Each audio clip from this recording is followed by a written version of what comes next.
मित्रांनो नमस्कार, मी आयुर्वेद तज्ञ डॉक्टर पंकज हरणे, पाचोरा येथे नारायणी आयुर्वेदिक पंचकर्माच्या माध्यमातून रुग्णसेवा देतो. सध्या खूप उष्णता वाढली आणि या उष्णतेमध्ये घामट खाज ही सर्वांना होत असते. बहुतेक बऱ्याच लोकांना जे अडचणीच्या ठिकाणी खाज येणे, चट्टे तयार होणे, लाल चट्टे तयार होणे, अशा प्रकारे फंगल इन्फेक्शन किंवा विविध स्किन प्रॉब्लेम्स होत असतात. मित्रांनो, तुमची ट्रीटमेंट कुठलीही चालू असो, पण काही बेसिक गोष्टी आहेत जे तुम्ही निश्चित पाळायला पाहिजे. आणि ट्रीटमेंट कुठलीही असो आणि हे बेसिक गोष्टी जर तुम्ही पाळाल तर तुम्हाला रिझल्ट फार लवकर येईल. मित्रांनो, काय करायचंय, स्किनचे पेशंट तुम्ही असाल तर तुम्ही साबण जो आहे तो पूर्णपणे टाळायला पाहिजे. साबणचा एक अंश जरी खाजणारा चट्टा राहून गेला तर ती खूप खाज येत असते. त्याच्यामुळे साबण जो आहे तो स्किन कोरडी करतो. त्यामुळे साबणाचा जेवढं तुम्ही दूर राहाल तेवढं तुमच्यासाठी चांगलं असेल. आणि मित्रांनो, काय करायचं, आंघोळीचं जे पाणी आहे त्याच्यामध्ये खोबरे तेल टाका.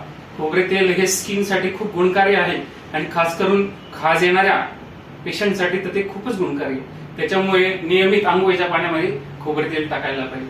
दुसरी गोष्ट म्हणजे आहारातून आंबट, खारट आणि हरभऱ्याची डाळ, तुरीची डाळ आणि जास्त गोड पदार्थ हे वर्ज्य करायला हवे. मित्रांनो, आंबट, खारट आणि हरभऱ्याची डाळ, तुरीची डाळ हे नियमित आपल्या खाण्यात येत असतं. उन्हाळ्यात तर खास करून बरेच जण मठ्ठा वगैरे, दही वगैरे पित असतात. रोजच्या आहारामध्ये हे असतं, त्यामुळे तुमचे स्किनचे प्रॉब्लेम लवकर दुरुस्त होत नाही. हे जे पदार्थ आहे हे रक्तदोष तयार करत असतात आणि ते रक्तदोष जो आहे तो चिकट घाम तयार करून स्किन वाटे बाहेर पडतो आणि त्याच्यावर इन्फेक्शन बसून फंगल इन्फेक्शन तयार होत असतात. मित्रांनो, तुम्ही जर स्किन इन्फेक्शन त्रस्त असाल तर आंबट पदार्थ पूर्णपणे टाळा. आंबट पदार्थ स्पर्शाला जरी थंड असतील तरी ते पोटात जाऊन गरम काम करतात. त्याच्यामुळे आंबट पदार्थ उन्हाळ्यात घेतले नाही पाहिजे. शक्यतो ते हिवाळ्यातच घेतले पाहिजे. मित्रांनो, तिसरी गोष्ट ती म्हणजे मोकळं शरीर दिवसातून 2 ते 3 वेळा शरीर मोकळं करायला हवं, घाम पुसायला हवा.